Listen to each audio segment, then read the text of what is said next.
Thank you for staying late in the day for this. I hope you will find it interesting. I am recording it so you can review it later if you want as well. This is what I titled the presentation when we started, which is I'm going to talk about intelligence and how that is needed to improve your business. But artificial intelligence, which is popular right now, is just one thing. I've talked with a number of people here. We've been doing video inspection of printed circuit boards since 1980. I remember going to an artificial intelligence conference back then with my wife. So artificial intelligence is not new, especially in this industry. And even though you might have all kinds of accreditations of ISO this and that and QRs and stuff, you still may be struggling to grow the revenue of your business, to grow the earnings of your business, and if you're thinking of selling, there's a number of people out there that bought or sold their businesses, to be able to increase the value of your business. So my company is Business Accelerants, and so I often talk about how to rev up your business. So this is not all about artificial intelligence. In fact, it's only going to play a small part in this particular presentation. The first thing I wanted to talk about is the difference between knowledge and intelligence. And I came up with a good picture to give it a start. I spent a lot of time, I don't know, wait, so at least somebody has seen this. I've not seen this movie, okay? But I don't think it represents either knowledge or intelligence in this particular picture. And I heard they're doing a sequel or something, or they're redoing it possibly. But when I think of knowledge, this is what I can remember. You know, going to the library and looking through books, researching for something in grade school or high school, where I had to look up 5 different encyclopedias to see each one having a little bit of different flavor. It's like watching CNN or Fox News now. You have to look at them both to get a picture of what's the truth of something. So that's a lot of knowledge there. And how do you use that in business? How do you rev up your business with a whole bunch of books, manuals that might be sitting, strategic plans that might be sitting on a shelf? And if knowledge was all that good, you might have heard knowledge is power. If you know something, you can then do something with it that's powerful. And I thought about that and I said, well, if that were true, then the people who win on Jeopardy must be very powerful. They know an awful lot. They know what questions to ask, actually.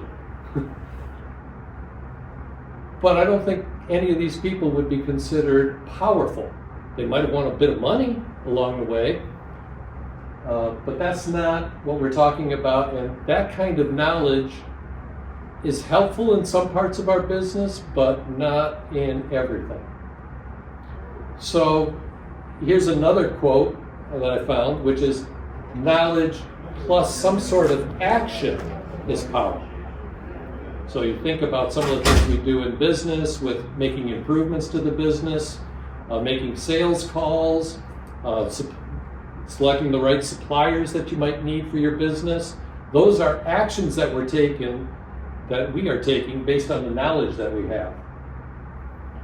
So for a long time now, I've been using a framework that's shown here, the 7 forces, to talk about what you need to know in order to successfully run your business. And I've heard a number of these things come up today. So one of the earliest presentations dealt with the sales and marketing channel, and we just talked about distributors and agents, manufacturing agents.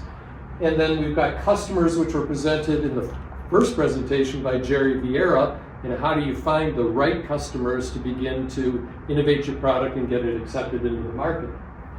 Then we just heard about the supply chain, and I heard the terms direct and indirect costs. So I have different pieces there. So there's services that you buy outside, and then there are parts that you buy outside. There are informations that you buy out there, and then the actual parts and supplies, such as oil that you might need for a machine. All of that has to be purchased, and you have to manage that supply chain. Internally, you have your product, your processes, and your people, and every one of them takes some special level of knowledge and action in order to manage them. The presentation on the future of printed circuit board manufacturing by Jack Frost, he mentioned the problems with getting the people who are skilled. There were people in there who said it was taking them almost a year and going through 100 different resumes before they got one person after 9 or 10 months that could work there. And hopefully they didn't quit the day that they started, which I also hear people doing, especially in manufacturing operations. Risk of disruption, we heard quite a bit about that still, because people are still having problems not with the pandemic now, but with the increase in production that occurred as a result of it or just after it, and still trying to fill the pipeline and build out, and there's too much inventory out there. We've had Hurricane Helene. One of the effects of Hurricane Helene in North Carolina is that we can't get IV fluids for the hospitals, because there was one manufacturing plant in North Carolina in the Asheville area that got taken out. And so they were having to ration that stuff, and I don't know if they've solved that problem yet with that. So all kinds of risks of disruption, not to mention cyber attacks, which may occur. I released an email last night from quarantine from Microsoft, and I read it and said, it was one of those emails that said, oh, we've got your number, and we're going to do it. And they just canceled it. If they really want my money, they'll find another way. Competition, we heard some things in some of the other presentations about trying to make sure that you don't compete directly with them. You find something else. It's called the Blue Ocean Strategy in some of the books that are out there. We heard about market constraints, and especially government. In the area of the government, the CHIPS Act is a positive. In the area of the government, an upcoming emissions requirement for diesel engines in 2027 is having a huge impact on the build rates today, the order rates, and what will happen, because they're looking at a $150,000 rig going up in price by another $25,000. So that's a huge increase just for 1 year. Now, what I particularly like is technology. I've been involved in it from the earliest days of my career, and even before that when I was in high school. So that's a framework, and just think about all the different things a CEO, a president needs to know in order to successfully run that business and rev up its revenue, earnings, and value. I maintain every employee should have some knowledge of all of this. I heard the words collaboration over in the presentation there, where the engineer needs to collaborate with the manufacturing engineer, who needs to collaborate with the supplier, who needs to collaborate with the purchasing agent, if you're going to get something that is designed for excellence. So everybody would benefit from knowing this, and some small companies do manage that. I've been using this for years now, and recently I realized I'm missing a couple of things that I should have put in. I don't think I've concentrated enough on the customer, because customers are changing. It depends on what age group they're in. It depends on where in the world they are, what culture they are from, as to what is happening with a customer and who you need to go after. I also think that on the other end, raw materials have become far more important than ever before. Where do you get your raw steel? Where do you get your diamonds? Where do you get your gold? Where do you get your lithium? Where do you get your coal? All of that is making a big difference now, especially as we get into measuring ESG. Working with businesses, while you might say it falls under processes, but the finance department and keeping track of cash and the finances plays a much bigger role than I think I understood when I first came up with this framework. I've run into small companies, $3 million, where somebody has embezzled $150,000, $200,000 from them, because there was not processes in place, yes, but also there wasn't good attention being paid to the cash in that business. And then, you might recognize this, how often do we change the organization in a big company? At Eaton Corporation, I think we did it twice a year, February and September. And if it wasn't every year, it was at least every other year. And every time a company grows, you have to rethink your organization and you have to deal with that. So the other is infrastructure. Think about all these printed circuit board manufacturing people and all of the equipment they have. Intel, all of the equipment that they have and must have and have to upgrade. I'm working on a paper on cybersecurity right now for one of my clients, and the special problems of operations technology, where that machine out on the factory floor may have a CRT, cathode ray tube yet, and has software that was developed in 1987. And so you can't just change things. There's some unusual things that you have to do out there on the manufacturing floor. So I think as I revise this, it will be including infrastructure. Jack Frost used the same report from McKinsey to talk about the problem of employment and the needs for employment as going forward. This is a little more detailed than his did. So this is just on the technicians, and it goes out year by year through 2022, showing what can happen with the CHIPS Act versus what's going to happen with the normal supply. So on the technician side, this is suggesting that we'll be able to handle it. It's hard for me as well to understand this chart. So the demand is here, the supply is here, so we have a huge problem. The CHIPS Act's going to help, and it's still not going to get us there, is what they're saying, and that's similar to what he said on the pessimistic left side. The engineer, in this particular chart, a little bit worse situation, it would seem, in order to be able to meet the needs that we have for engineers. That's why you heard some companies talking about we're bringing in high school kids.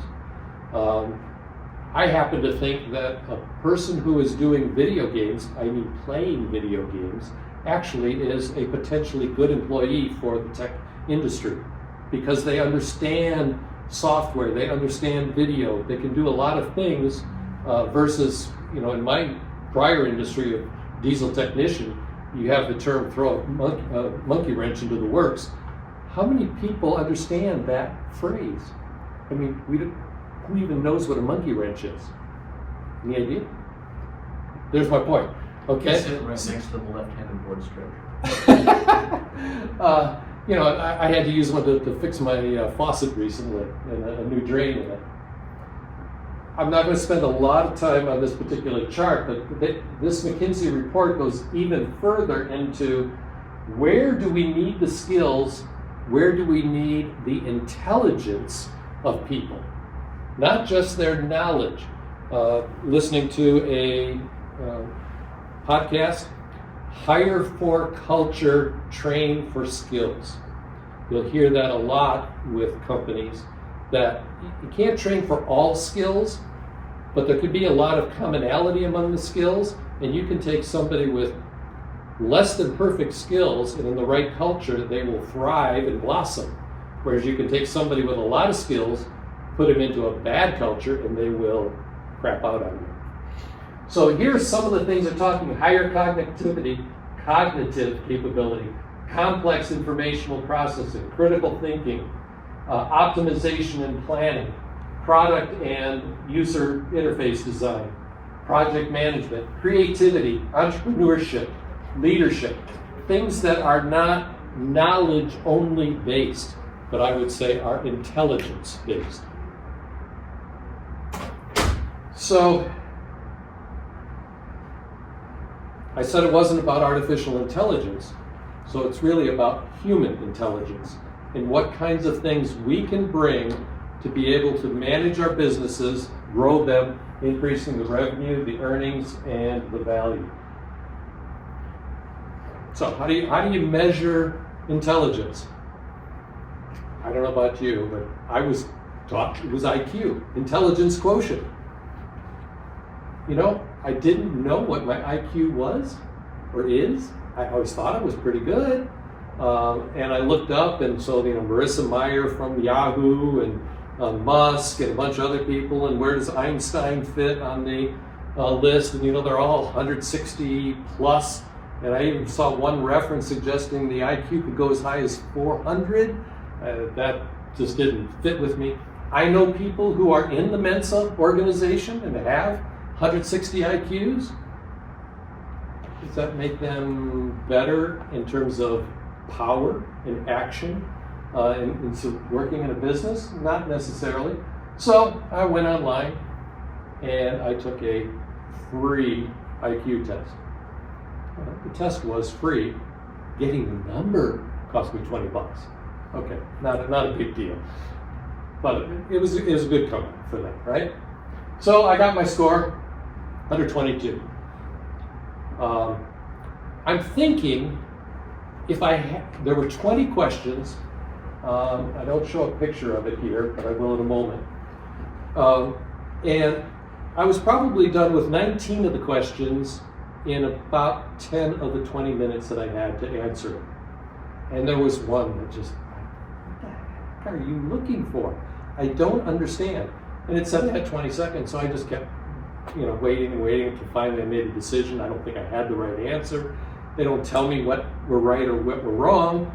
So I'm thinking, to mollify myself, that, well, maybe if I'd answered it faster, if I'd done that, I would have had a better score. I don't know. It really doesn't matter to me. They're saying that this IQ is looking at visual perception, abstract reasoning, spatial orientation, analytical thinking, and pattern recognition. And like many things with a bell-shaped curve, here you can see the person with 160 that I talked about, they're over here in the top of the bell curve. 122, okay, I'm not a slouch, but I'm, not quite what I thought I might have been. And so that's a particular measure of intelligence that's out there. Some more research tells me there are a whole lot of other types of intelligence according to people who study psychology. And so this is one that looks at it, and you can recognize this. Imagine spatial. Imagine trying to understand how a transistor works at the electron level. It's three-dimensional to begin with, and now as we try to get to denser and denser chips, it's going even more vertical in that design. You have to be able to have some sort of spatial intelligence to work with that. Linguistic, finding the right words to write that advertising chart, marketing work that you have to do, the service manuals that you might have to do. We'll talk about interpersonal in a moment. Logical, mathematical. Now, that's what I saw in the IQ test, really. Musical. Any of you play musical instruments? Not a lot of you, okay. So the term muscle memory means something to you? Okay, what instrument do you play? Guitar. Pardon? Guitar. Guitar, okay. So you can't do the chords and the strings really fast if you have to, just like any computer system, if it has to go from there to here and back again, it's not going to work. There is a muscle memory that goes like piano, it's the same way. I don't know, I imagine in some of the other instruments as well. So is that intelligence, or is that some sort of a rote action-reaction kind of thing?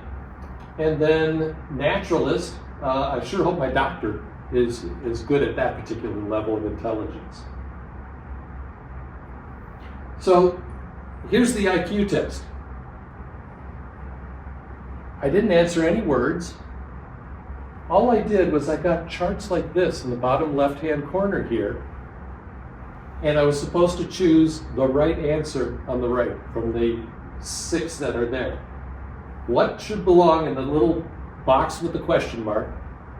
It was all pattern recognition, recognizing patterns.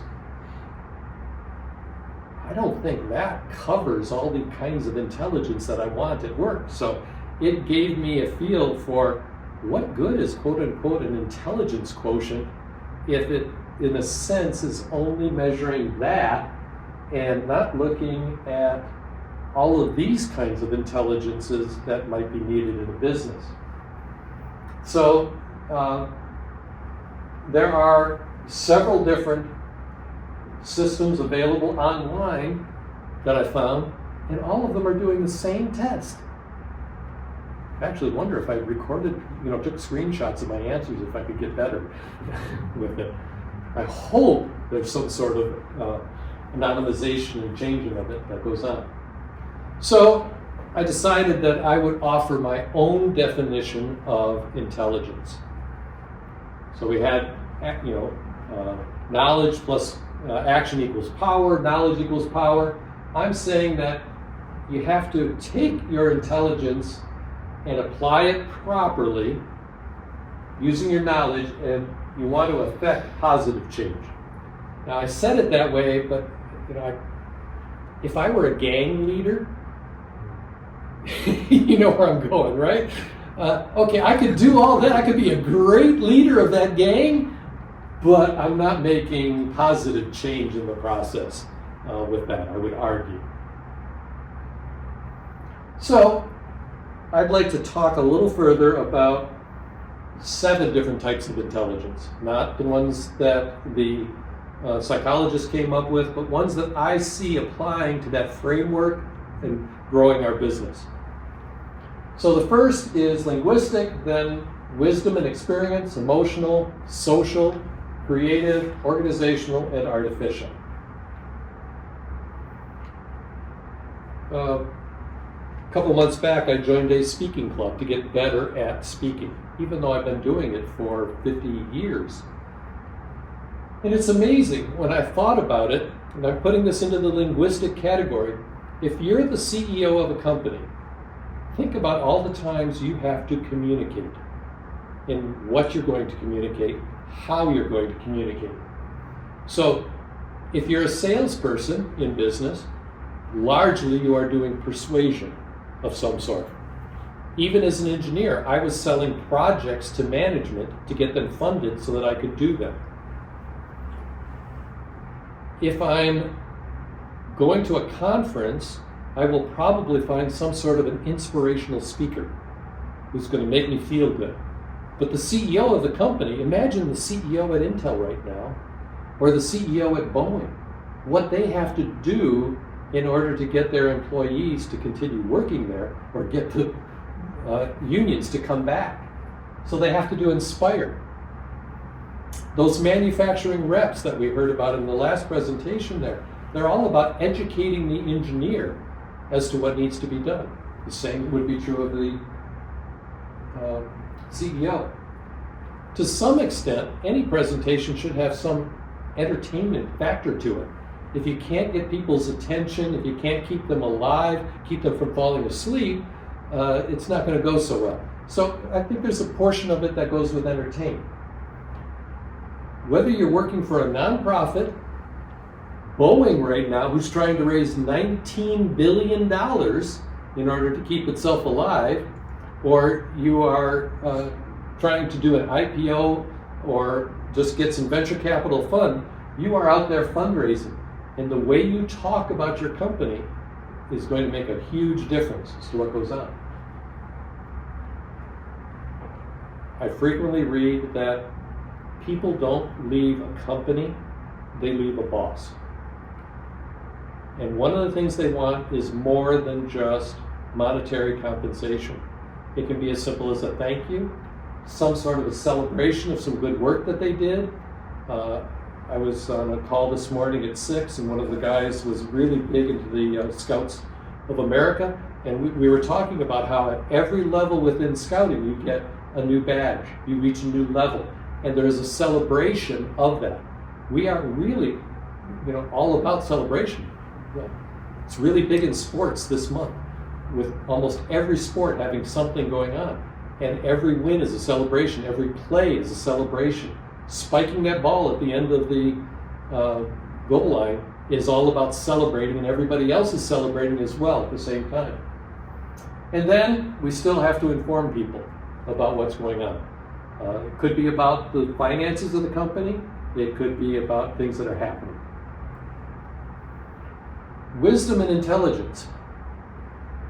Two things that came to mind here with the owl, who's supposed to be the wise owl kind of thing. And then, wouldn't you want to go down that level 4 or 5 rapids with somebody who has experience with doing it and knows what to do when the whole thing tips over on you, who knows how to make sure that everything is strapped in, how everybody is protected before they go? I think so. And he got that intelligence, experience, that should have been wisdom and experience, excuse me, and got that wise by having failed a few times. When you're doing venture capital, many people will prefer somebody who has failed before because they know now they know what not to do. Emotional intelligence, EQ, it's got its own. We got IQ and now we got EQ as well. And this gets into the interpersonal, intrapersonal kinds of reactions with our teams. Being able to understand where a person is and how to interact with them makes a huge difference. For a long time, I'm trained as an engineer. I can no longer do 2 plus 2 without my calculator. But salespeople are exceptionally good at reading people. And that's why I believe salespeople often end up at the heads of companies. They know how to inspire. They know how to persuade. They know how to read a person and what they're doing.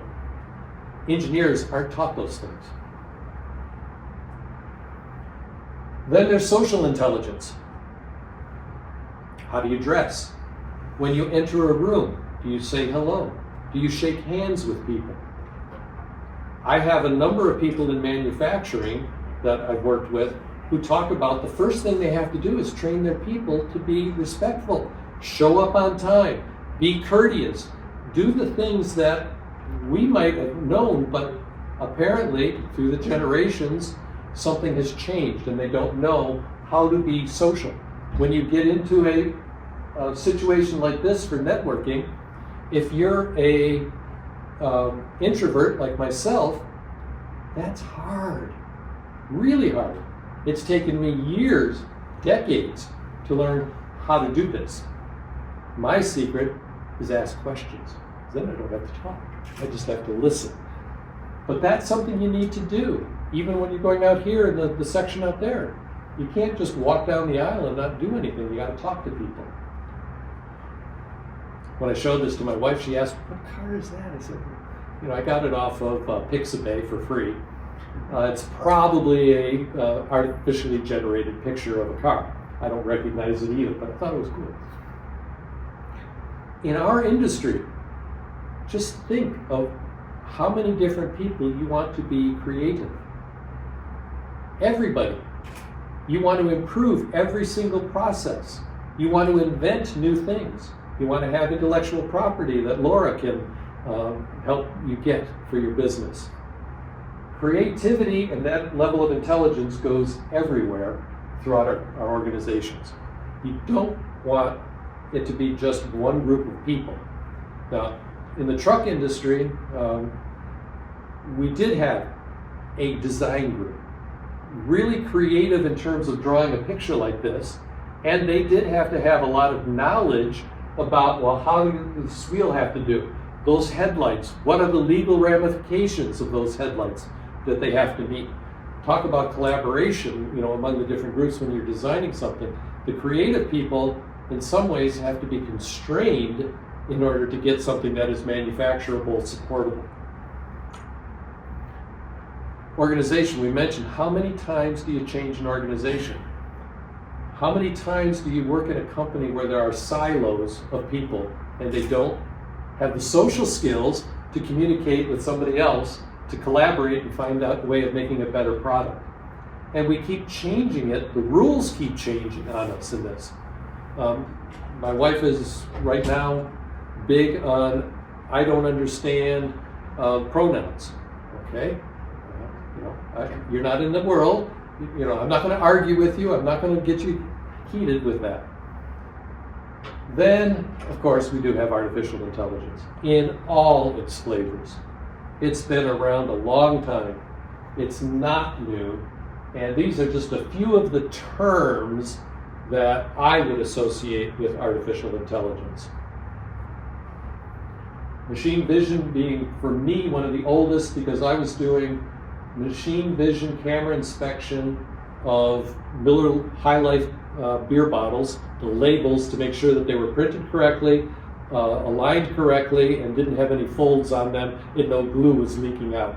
And that was at 600 bottles a minute. And then we also were doing these things called spark plugs, which had kind of gone the way of the dinosaur as well. Very high speed processing where we had to have, I would love to have an NVIDIA AI chip to do it now. We were using 4 Motorola 68,000 processors, if anybody even knows that term. I did voice recognition in the late 1990s. The only problem was my 13-year-old brother, I was showing it to him, proud little brother, showing it to my brother, I'm talking about how it can recognize everything and stuff like that. And he talks to it and it worked just fine. Our voices were so similar, it's crazy. Our gait is the same, just talk to our wives. Then, I'm not going to go into this one very far, of course, but agentic AI? This is from Gartner. Gartner always likes to come up with new things and talking about it. And so they've got this new term for programs that are designed by the AI, which is a real thing. People are finding in the last year a good application. I do hope that they do some thorough testing of that software before they take it anywhere. And then yet another term, ambient invisible intelligence. So as we get more and more things that have tags and we have that information being brought in and going to the cloud, there's a great deal for our businesses of being able to track everything. So I've worked in the food processing industry and I've worked in transportation. So that chip that he was talking about, if that becomes a problem, or those onions from Idaho become a problem, you have to be able to track it. The Food and Drug Administration has new rules in place that you have to be able to determine what row, in what farm, at what time of day the food was harvested in order to be able to track for recalls. It's not much different in a car or a truck either. You can have 8 problems in 1 million vehicles and they'll do a recall. And it was 2 years ago, I was meeting with the National Highway Transportation Safety Administration, and Tesla had just announced that they were going to solve a recall with a software upgrade. It was the first time that had been done. In the 2 years since then, how many different software upgrades have been done? You may not know, but it's every month now that there's somebody who's doing an answer to a recall with a software upgrade to your car. The latest, Apple Intelligence. It took me most of this week to get my computers all updated and everything else, and even yesterday I was trying to get my iPad to work and it wouldn't. My phone finally worked. I've got the 15 Pro Max, so it was good, but it took a whole bunch of steps and different things to make it happen. And then I realized, my iPad Pro is 2 years old, of course. They never announced that it was going to be available on that. So I've got it there. I haven't had a chance to really play with it yet. But in the announcements, Craig Federighi, in talking to Joanna Stearns, made the point that Apple Intelligence will not make Siri sentient. I thought that was a good takeaway statement. And in lots of different publications, you will hear about business intelligence. You will hear about how we are going to digitalize your business. And it's all about business intelligence. One of my questions this morning was, this one company, how many SKUs do they have? Do they know how much money they're making on each SKU? Because one of the things you want to do is slough off the ones that are not making money. That's business intelligence to everybody. And it takes a lot of data to get that and then deal with it and process it. And compared to using statistical programs to do things, now you can use artificial intelligence to do the processing, which is good. But there's still the need for the human to double check what's going on. I can ask things and get absolutely terrible responses to things. Revenue, earnings, and value. And Jerry Vieira this morning also showed a chart of, over time, what are the sales of your new product introduction. So you start out small, you keep going up. I put my little logo mark there every time that there is kind of a big transition in your business. When you get the early adopters to then move to having a larger group that is accepting your product, then you're in a steady growth stage, and eventually you reach a peak and you're kind of leveling off. Jerry showed it in logarithm chart. And often with a family-owned business, many of which are the businesses that we have represented here, you reach a point where I'm tired, I really don't want to spend time growing anymore. I've got enough, I'm doing well enough, I just want to coast. And that's a dangerous thing to do. Because either you find some way of growing, or you will go down this path. So I believe that you have to always be looking at growing your business somehow, or somebody else, if you're lucky, will buy it and grow it, which is what this is about. There's at least 7 different ways that you can exit your business. Vertically, you can sell your company to your family, to your employees, you can sell it to another private company, or you can get assumed by a public company.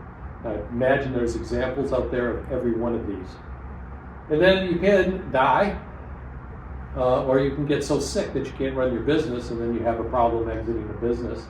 And there are some people who just don't want the government to get the taxes from their business, and they will just close. In fact, I was talking with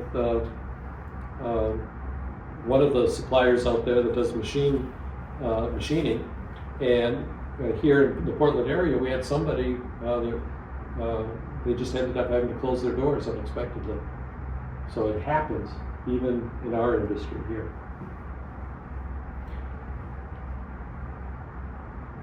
So think about that knowledge, intelligence, and all the things that are needed, the employees we need, and there is no CEO, there's no salesperson, there's no operations manager that can do it all themselves. They need to collaborate and work with others who have more specialized knowledge and intelligence in order to make things happen. There's no way that you can do it yourself. As I thought about the job of the CEO, I thought about 4 different teams that the CEO is often involved with. Number 1 is at the top. Chances are, if they're running well, they have a board of directors. It could be a board of advisors. It may be paid or unpaid. It could be a formal set of directors that they report to. One of the companies I worked with a couple of years ago, the reason you have a board is the board hires and fires the CEO. You think about Boeing and IBM right now. It was the boards that got rid of the CEOs. So there's one team that they better work with and collaborate with. On the other side, they have their staff. Most CEOs come maybe from one particular silo or function, but then they have to work with all the others. They've got sales, they've got legal, they've got operations, they have human resources, engineering. Engineering may or may not be separate from R&D. And going back to the organizational intelligence, you may find somebody in this company, he's sales and engineering because of the type of product and the support you need. Other times you'll find sales and operations. There's no perfect way, and it's always dependent on people. The CEO better have outside advisors, especially if there's any chance that they're looking at acquiring another company, or they are looking to sell their own company or a portion of their company with a carve-out. They better know their banker, just in general. They better know their suppliers. So they have people that are outside advisors to their company And what I see in most industries is there's a trade association, and they will know their peers and meet with their peers at some level to compare notes, still avoiding antitrust regulations. Every one of those meetings will start with a slide saying, these are what we believe for antitrust, and you better not talk about price and sales and divvying up the regions of the country. So that's all how you can increase, dial up your revenue, your earnings, and your value. So I never introduced myself intentionally because you had the book that says who I am. Here's my contact information. And I got 2 other free tools that you can take advantage of if you'd like. The Why Discovery, is anyone familiar with Simon Sinek? Okay, so in 2009, he did a TEDx talk here in Oregon, as I recall, talking about why people do things. But he also talked about how they do it and what they expect to accomplish. So for instance, this system says that I'm always looking for a better way. Okay, I'm an engineer, I'm innovative, I'm always looking for a better way to do things. Manufacturing better. How I do that is I'm a systems engineer. I think systems. I see the complexity of stuff, and I think that the devil is in the detail, but I know how to simplify it down for a CEO, for instance. And then what I want to accomplish is I want to make it clear to everybody what needs to be done, what the priority is, who's going to do it, and by when. So that's what you can get from there. So you're welcome to take that and see what that comes. It varies as to the number of questions. It's typical of tests where you have to choose between a couple of different phrases or words. It's free to you. And then if you are a CEO, president, or you know somebody, this will ask you 24 questions about your business, and we can go further then, and you can get an idea of how well you're running your business. Because I was talking with somebody from Business Oregon. In the ISO 2008, as long as you documented that you did what you do, even if it's not good, you can get ISO approved. In the latest issue of the ISO requirements, there's now a requirement for continuous improvement, but you don't have to be best in class to still get your ISO certification. So there's still things you can do, and this gives you an opportunity to look at that either as yourself or your management team.